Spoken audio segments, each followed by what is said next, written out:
सांगली जिल्ह्यातील वाळवा तालुक्यातील मसुचीवाडी गाव आज अक्षरशः संतापाने पेटून उठलेले पाहायला मिळाले।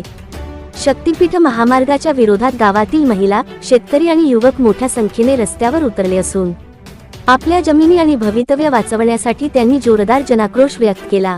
आज मसुचीवाडीच्या प्रमुख रस्त्यांवर महिलांचा उसळलेला संताप पाहताना एकच प्रश्न सर्वांच्या मनात निर्माण झाला। शेतकऱ्यांच्या आयुष्याशी खेळण्याचा अधिकार सरकारला कोणी दिला? आपल्या कष्टाने फुलवलेल्या जमिनी, संसाराचा आधार असलेली शेती आणि पुढच्या पिढ्यांचे भविष्य धोक्यात येणार असेल तर हा लढा आता आरपारचा असेल, अशी ठाम भूमिका महिलांनी घेतली। आमच्या जमिनी हिरावून घेऊन विकासाच्या नावाखाली आमचे आयुष्य उद्ध्वस्त करू नका। शक्तीपीठ महामार्ग तात्काळ रद्द करा, अशा आक्रमक घोषणा देत महिलांनी सरकारविरोधात तीव्र भावना व्यक्त केल्या। जमीन आमच्या हक्काची, नाही कुणाच्या बापाची। जमीन आमच्या हक्काची, नाही कुणाच्या बापाची। एकच चित्त, एकच चित्त। नमस्कार, मी बोरगाव मतदारसंघातील माजी जिल्हा परिषद सदस्य। आम्ही हा महाशक्तीपीठ मार्ग कुठल्याही परिस्थितीत होऊ देणार नाही, कारण का ही फक्त आमचीच नव्हे तर आमच्या मतदारसंघातील सगळ्या लोकांची, ग्रामस्थांची हा विचार करण्यास भाग पाडणारी ही अवस्था आहे।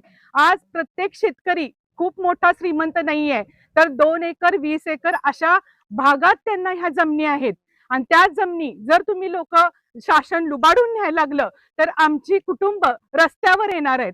आज मसुचीवाडी गावामधील एक नागरिक आहे, त्याचं स्वतःचं 2 एकर क्षेत्र ते जाणार आहे, स्वतःचं घर जाणार आहे, स्वतःची पोल्ट्री जाणार आहे। मग त्या लोकांनी काही रस्त्यावर येऊन आपला जीव द्यायचा का? त्यामुळं आम्ही ह्या सावित्रीबाई फुलेच्या मुली आहोत, लेकी आहोत। त्यामुळे आम्ही ह्या महिला किंवा ग्रामस्थ, नवीन जी पिढी आहे ती जर अशी बुडायला लागली आणि रस्त्यावर यायला लागली तर हे आम्ही कदापि होऊ देणार नाही। आणि ह्यात जर राजकारणी लोकांचा जर हात असेल तर तो हात आम्ही मोडून काढू। आणि हा वरपर्यंत असले सरकार जर राजकारणी लोकांचं ऐकून जर आम्हाला शेतकऱ्यांना उद्ध्वस्त करणार असतील तर ह्या राजकारणी लोकांना आम्ही राजकारण करून देणार नाही। आणि शासन हे आम्ही चालवणार। आणि लोकशाही आंबेडकरांनी जसं संविधान म्हणलं तसं ही लोकशाही ही महिलांची आणि पुरुषांची, युवकांची, नव्या पिढीची होणार। आणि आम्ही कोणतेही राजकारण चालू न देता हे महाशक्तीपीठ मार्ग होऊ देणार नाही। आणि आमच्या जमिनीला, आम्हाला केसाचाही धक्का आम्ही लागून देणार नाही।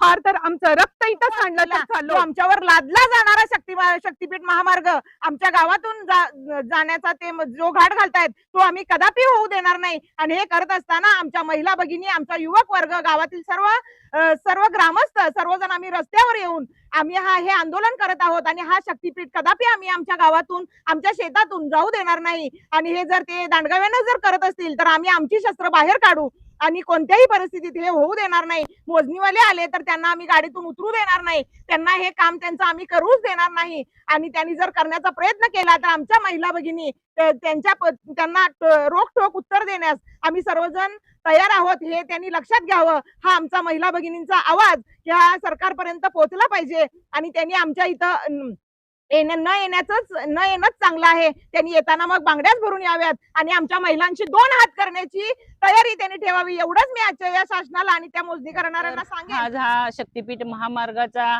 घाट सरकारनं घातलेला आहे, त्याला पूर्णतः ज्या गावातनं शक्तीपीठ जातो त्यांचा तर विरोध आहे, परंतु पूर्ण तालुक्याचा विरोध या शक्तीपीठासाठी आहे। आणि तो विरोध त्यांना जाणवत आहे। आज माझ्या महिला भगिनी गावामध्ये मोर्चे काढतायत, गावामध्ये मीटिंग चालू आहेत, पण 3ऱ्या टप्प्यामध्ये त्या आज रस्त्यावर आलेल्या आपल्याला दिसत आहेत।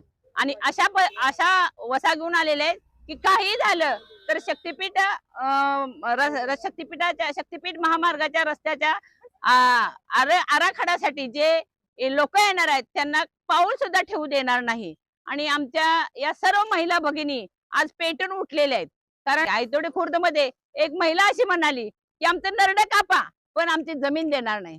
आज या मसुचीवाडी गावामधल्या महिला म्हटल्या आमचं प्रेत जाईल पण आमचं रान दिलं जाणार नाही, कारण आमच्या बापजाद्यांनी जे पोटाला चिमटा लावून रान राखलेले, रान म्हणजे स्थावर मालमत्ता आहे आणि ती स्थावर मालमत्ता घेण्याचा अधिकार ह्यांना कुणी दिला? निवडून जनतेनं दिलं ह्यांना, परंतु हे लोकांचे असे नरड्यावर शेतकऱ्याच्या नरड्यावर बसण्यासाठी दिले का? नाही. आपण इतिहास बघितला तर शिवाजी महाराज सुद्धा म्हणायचे की शेतकऱ्याच्या गाडीला सुद्धा धक्का नाही लागला पाहिजे आणि एक लाख जगला, लाख मेला तर चालेल पण लाखाचा पोशिंदा जगला पाहिजे, शेतकरी जगला पाहिजे, हे आपल्याला सांगितलेलं आहे. आणि मग आमच्या शेतकऱ्याच्या जीवावर कोण उठलेला आहे त्याला कुणी सुट्टी देणार नाही. माझ्या शेतकरी महिला भगिनींच्या बरोबर माझ्या इतर सर्व महिला भगिनी यामध्ये सहभागी झालेल्या आहेत.